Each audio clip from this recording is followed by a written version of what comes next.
only thing we have to fear is fear itself.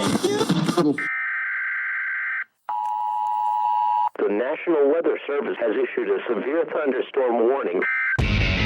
Welcome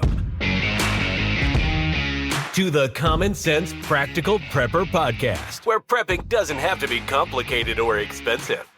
Coming to you from a well-defended off-grid compound high in the mountains. Coming to you from his Florida room in Richmond, Virginia.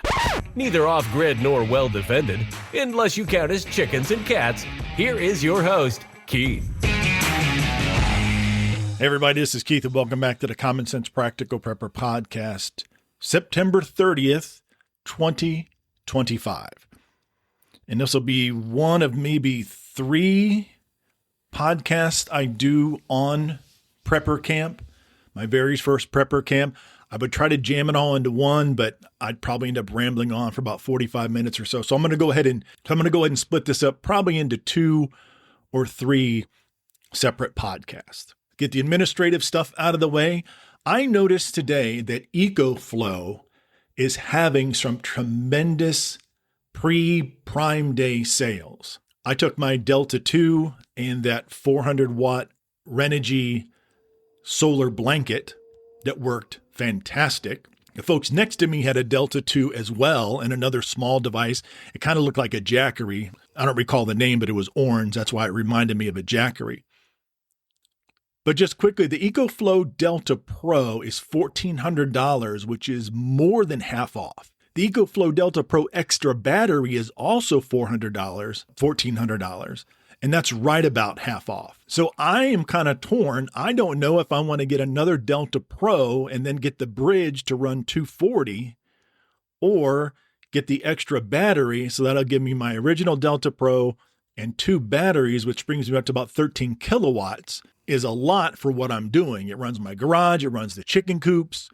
So I'm kind of torn. I haven't decided which one I'm going to get, but I haven't seen these prices this low since I started doing research and since I purchased my first Delta Pro 3.5 years ago. Another quick shameless plug about Augustin Farms, part of the affiliate program. I'll put the link in the show notes. Podcast prep at checkout to get an additional 10% off your order, and they have some incredible sales going on. Earlier this month, they did a lot of September's Preparedness Month, so that's how they branded them. And I think we'll have 1 or 2 days left in September. But just yesterday, they added a bunch of additional sales. So do me a favor, go over and head over there, check them out. If you like what you see, please use the affiliate link. If not, that's cool too. But they've got some great prices on some of their products right now. Okay, all of the administrative stuff is out of the way. Let me talk to you about Orchard Lake Campground. This is a family-owned campground, open April through November. RV sites, tent sites, cabins, kid-friendly stuff to do, swimming, fishing, hiking. And it's not like one of the large commercial campgrounds, nothing against KOA and Jellystone and all of those, but the scenery is beautiful and it's just a very relaxed vibe that the whole area gives off. And Prepper Camp takes place here 3 full days. So it's a Friday, Saturday, and Sunday for the classes. And this particular year was September 26, 27, 28. Over 75 vendors, 64 classes. They had movies, live music, prizes. You can get a 3-day pass. It's non-refundable, but it's transferable. So in the event something happens and you can't make it, give your ticket to somebody else. To pay for your camping, that's separate from Prepper Camp. You can make your reservations. If you're going to make your reservations, make them early. Now, the dates for Prepper Camp 26 have not come out yet, but I assume it's going to be late in September next year. However, you can now make your reservations at Orchard Lake Campground if you want to try to get a spot reserved for next year. So give them a call or go to the website. There's all sorts of details. I suggest you do it sooner than later. So let me tell you about the town of Saluda. It was very misty, very foggy, and Saluda's in the foothill of the Appalachians, and it's just a tiny gem of a town. Population of about 800. I'm not even sure if they have a stoplight. Little quirky shops, mom and pop restaurants. that unhurried Southern charm, just right straight out of like the Andy Griffith Show. So if Mayberry had a zip code, or if Mayberry was a real town, then it would definitely be a town like Saluda. So I rolled in Thursday afternoon, gray skies, spitting rain. So I got checked in, ended up in Tent City where I had my reservation. And the sites, the little Tent City sites, are not super close to each other. And you have plenty of room for your tent, plenty of room to spread out. And I met my neighbors on both sides, great folks, talked with them several times over the weekend. But I barely got my tent set up, the whole campsite set up, and then it just cut loose. There was a river of water running under my Jeep and running down through the rest of the tent city. But, you know, it was prepper camp and nobody complained about the rain because we were all there to have a good time. And if you properly prepared for the weather, you knew what was coming and it wasn't going to be a big deal at all. So that's Thursday night. Friday morning, the weather broke, much more clear. Whipped up a little breakfast at camp, eggs, bacon, coffee, sausage. And then a little bit after 9, I went ahead and headed towards the event itself. So here's my first impression. Quality from top to bottom. Rick and Jane Austin, who run Prepper Camp, this is their baby. 12 years running now. They vet every single speaker, vendor, food truck person. The vendors are top quality, no cheap knockoffs, no cheap imports, just solid gear for folks who know what they want. The food was fantastic. So right inside the Prepper Camp perimeter, I guess, where the vendors start, was a large tent, and just think like carnival food. Burgers, footlongs, corn dogs, chicken fingers, and up on the hill, there was I call it a dessert truck with banana pudding. Fantastic. So Saturday, after I had breakfast, I had a milkshake, I had banana pudding, and I didn't eat until later on, and that's when I had a corn dog and some chicken fingers. There's another food truck up there that's like Hispanic, empanadas, tacos, everything under the sun. I didn't get a chance to eat there because between classes, they take like a lunch break. All the classes stop, and a lot of people drive in. There are some people who stay at the campground, don't get me wrong, but a lot of people drive in and they'll either run back to their car if they had a cooler, but a lot of people just go up to the food trucks and get in line because the food is just that good.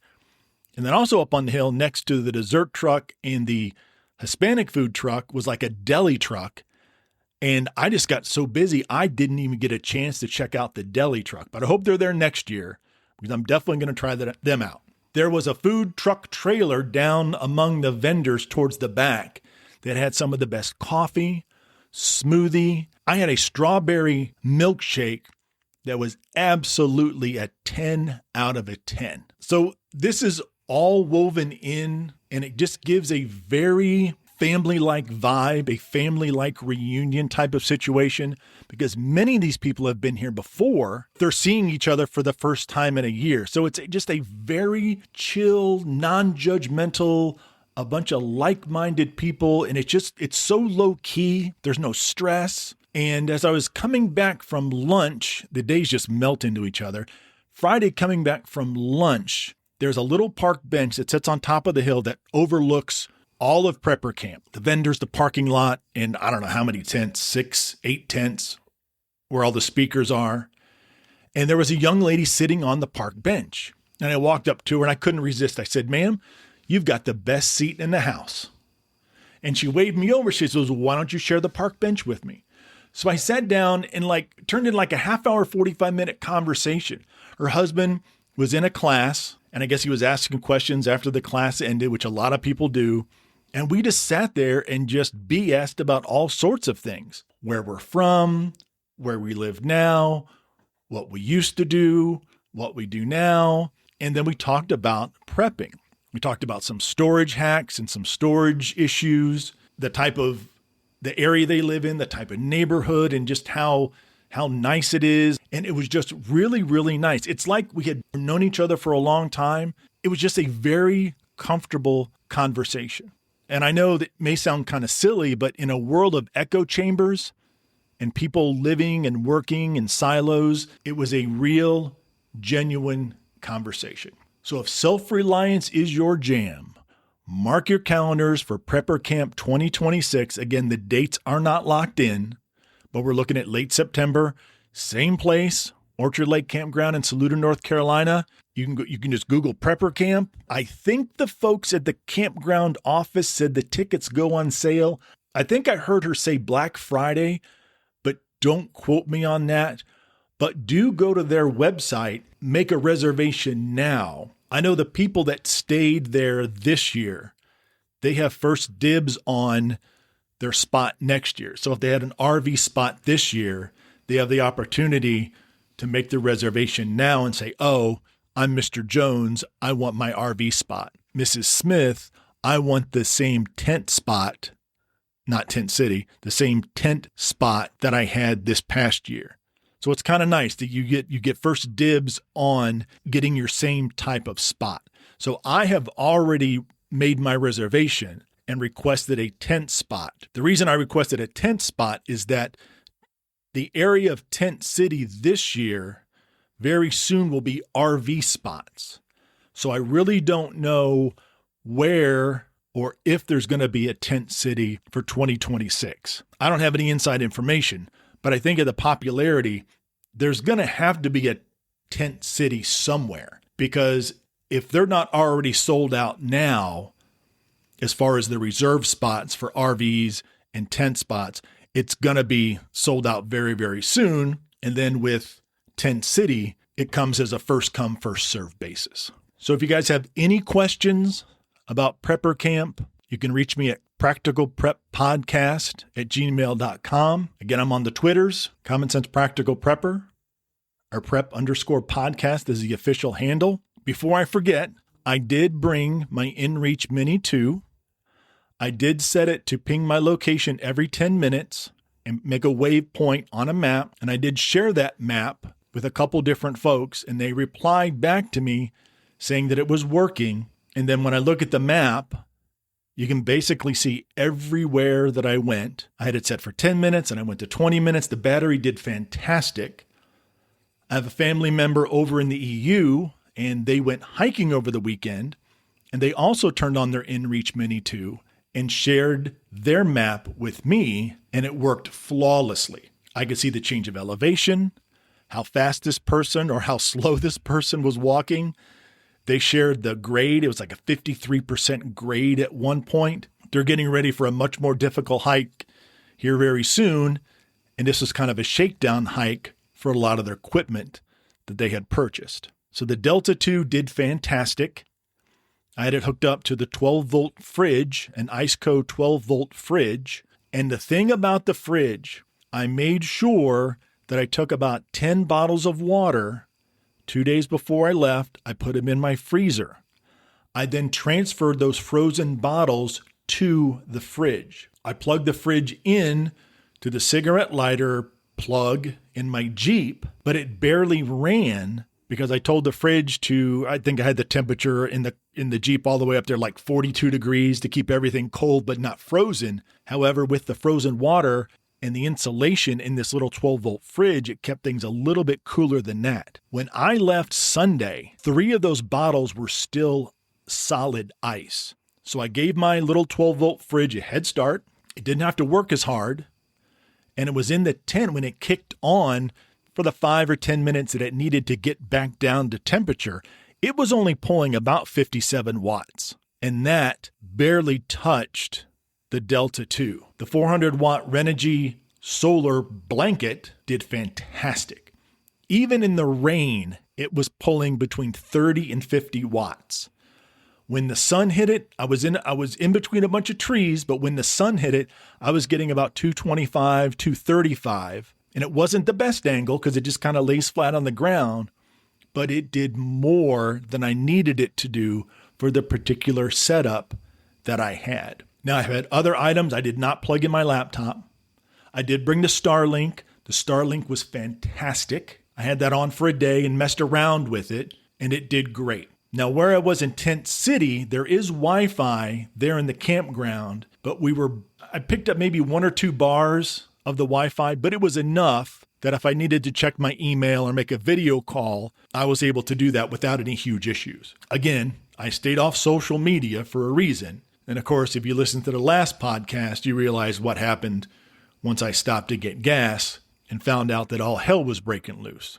All right, folks, in the next edition of my Prepper Camp 2025 recap, I'll talk about the classes that I went to on Friday and Saturday, the people that I met. The drone class was fantastic. The bug out bag, wait till you hear about the bug out bag class. This young lady who taught this, and here's the little teaser. Each instructor gets an hour. And once your hour's up, everybody has 15 minutes to get to their next class. It's perfect timing. Everything's so close, you can run to the potty and grab yourself a soda or one of those fantastic milkshakes and then head to your next class. Her bug out bag class, almost at the hour mark, she had just started talking about her bug out bag itself. For most of the class, she went through her EDC or her everyday carry on what she just carries on her person. And she's about 5'0", and she carries a wallet, and she takes out this wallet, and it took her 20 minutes to go through everything. She goes, oh, here's some fishing line. Oh, and look at this, and here's a bandage. Oh, and I'm like, where? Is this like the everlasting wallet? Where is it? It's like a bag of holding in Dungeons and Dragons. Where is she getting all this stuff? And she just went into her pocket. Here's a flashlight. Here's a pocket knife. And at the very end, she just started getting into her bag. And to me, that was fantastic. I'm thinking, you just did an hour on the stuff you have on your person and in your pockets. Who cares about the bug out bag? I was just totally mesmerized on the fact that she took about 45 minutes and didn't even get to the bag, all the stuff that she carried. And the great thing about it was, and I think, let me see if I can do this some justice. She said, what good is my bug out bag, or what good is my bag in my car if I don't have the items on me that will allow me to get to my bag? And it's just one of those things where you're like, that makes sense. What good is your bag if you don't have the items on you to help you get to your bag? But I'll go into more about that class and the Meshtastic class, the butchering class, the drone class that Rick taught on living off grid. And then Jane, I think hers was like homestead reality. And also it was an absolutely fantastic time. I'll tell you about some people I met and some things that I purchased. All right, folks, again, thanks for stopping by. I appreciate all the emails. I appreciate all the downloads. The episode I did on Run, Hide, Fight, quickly becoming one of the more popular episodes.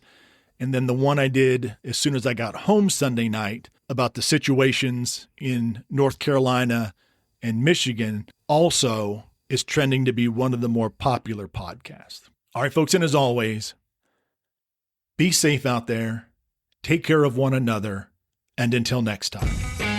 Thanks for listening to the Common Sense Practical Prepper Podcast. Be sure to subscribe so you don't miss an episode. While you're at it, help spread the word by leaving a rating and review.